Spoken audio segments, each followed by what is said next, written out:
And let's also tell you that President Bola Tinubu said his administration's bold economic reforms, which aim to restore Nigeria to its inevitable position, are achieving favorable results. He added that the country's economy is now stable and attracting interest from around the world. The Special Adviser to the President on Information and Strategy, Bayo Onanuga, disclosed details of the meeting in a statement he signed. President Tinubu said years after neglect and self-deception, fake records, smuggling, and all of that denied Nigeria the necessary revenue for progress and development. And to help us put this into perspective, we are joined by public policy analyst Alesta Wilcox.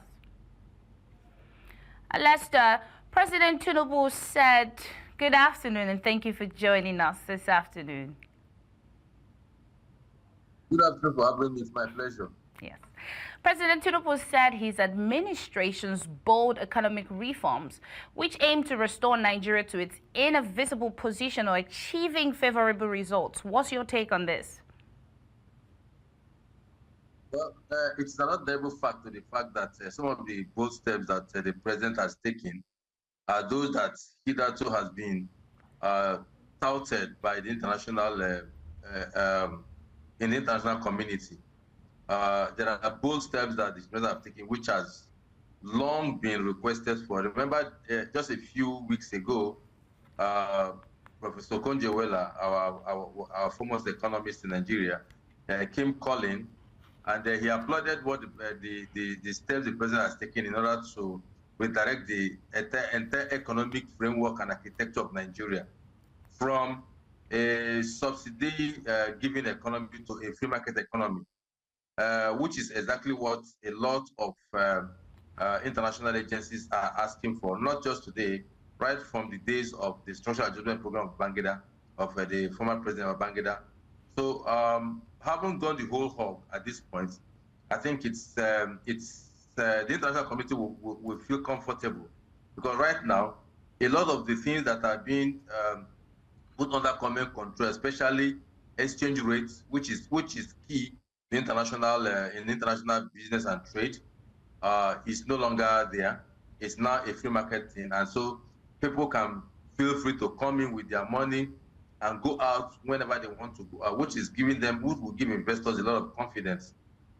Things like subsidies on petroleum, subsidies on other things have also been given way to, and a lot of reforms in terms of in the economic architecture, which is causing a lot of pain. I know in Nigeria will say, "Oh, this is causing pain." Yes, everybody's feeling the pain, but it is when you look at it at the global scale, what the world is looking at in order to do business in Nigeria, I think it is what the world is looking for, and it's already getting. I think it's already getting the desired attention that Nigeria is a country that can also join the international community of free market economies, and they can do business with Nigeria.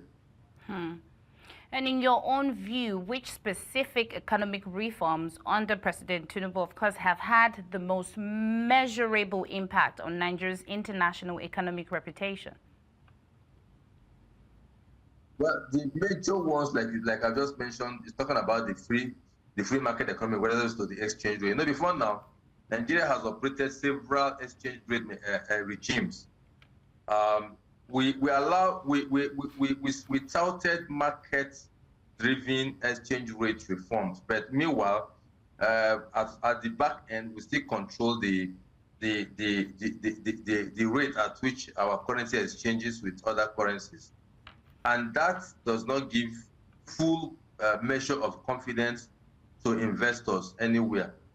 So our exchange report has been floated, and you can see how the naira went down. In fact, at some point, we got up to 1,800 to the dollar, but that has since stabilized. Today, there is a lot of stability in the liquidity in the foreign exchange market. For instance, now the dollar is exchanging for about 1,500 and something consistently.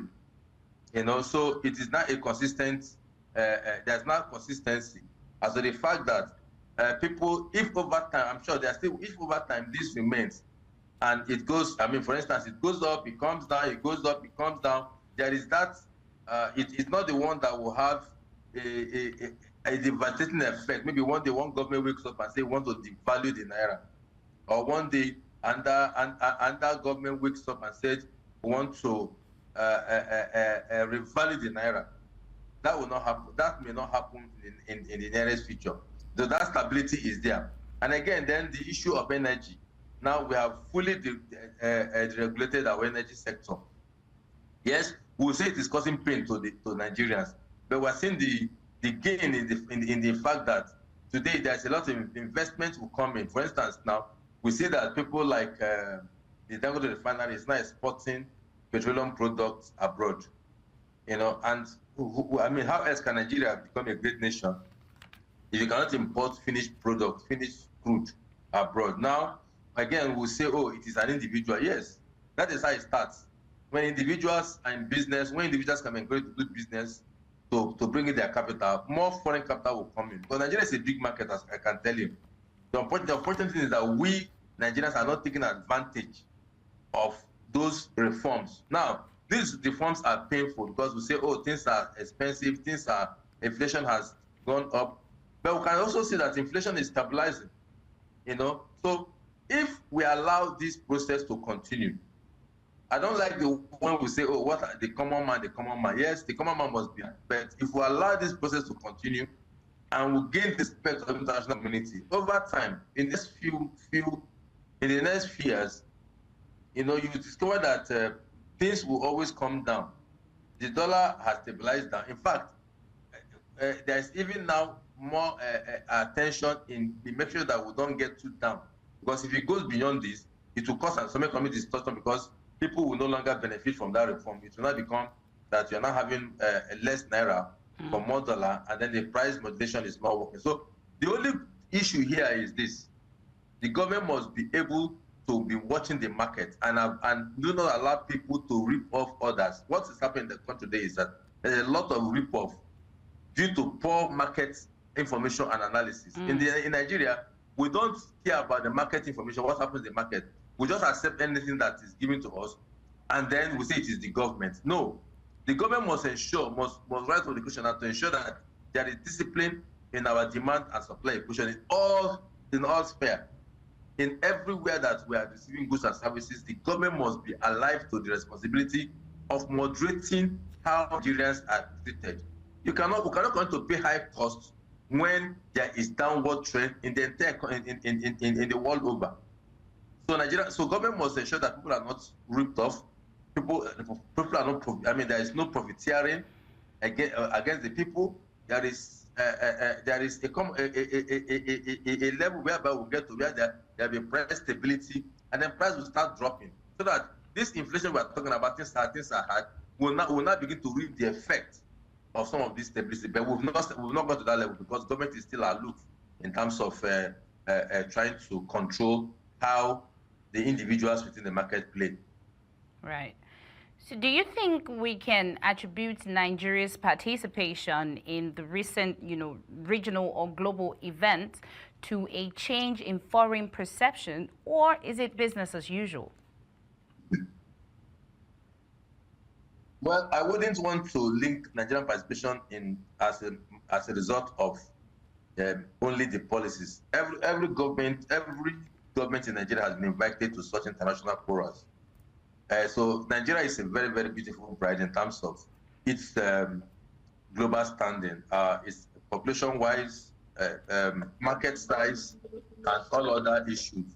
Nigeria is a very, very, it's a beautiful bride. Remember, there's no government in this country that has not been invited to such international forums, to such international discussion. So I wouldn't attribute it solely to this. But now, what I want to see is the resultant effect of these invitations at this point. The resultant effect of these invitations at this point will it metamorphose to real economic gains? That is, will now there be more capital inflow, FDI inflow into the country that will create quality industrial base and quality jobs, which is why I think the government should be looking at. You know, there are a lot of interest in Nigeria. People want to come into build rail line, want to come into build power station, I mean, they've done these things in the past, but at the end of the day, we did not see it crystallize. And that is why this government is trying as much as possible to liberalize. They must also look at the back end for proper control, for proper regulatory control, not price control now, regulatory control and oversight. So that, because Nigeria is, the service providers in Nigeria, they run free reign on Nigerians. Let me just give you an example. For instance, airfare in Nigeria is one of the most expensive in the entire world. Airfare in Nigeria is one of the most expensive. And who are the operators? They are not government, they are individuals. And so because they know that Nigerians do not really hold them accountable, they do anything they like. So this is where government comes in to protect, so that people are not unduly ripped off. You know, prices of goods and services is expected to start dropping because those factors, those indices that make them to rise, has to a large extent been controlled, been normalized. So why are we still paying certain prices? So it is time for government to now take these reforms further into the domesticating in terms of regulations, in terms of protection of people, so that people are not being exploited. We have an exploitative environment because there is no government regulation, there's no government accountability. There's no there's no accountability to the people, and there's no government regulations. So this is where the government should be looking at, so that Nigerians can feel that adequately what government is doing is to their own favor, not to the advantage of those who have the capital and can do whatever thing they like to do. Right. So as far as I'm concerned, it's not just because of this reform, but because Nigeria has always been a beautiful bride, and I want to see that these invitations crystallizes to more economic gains for the country. Thank you so much, Mr. Alesta Wilcox, for joining us at this time and sharing your views.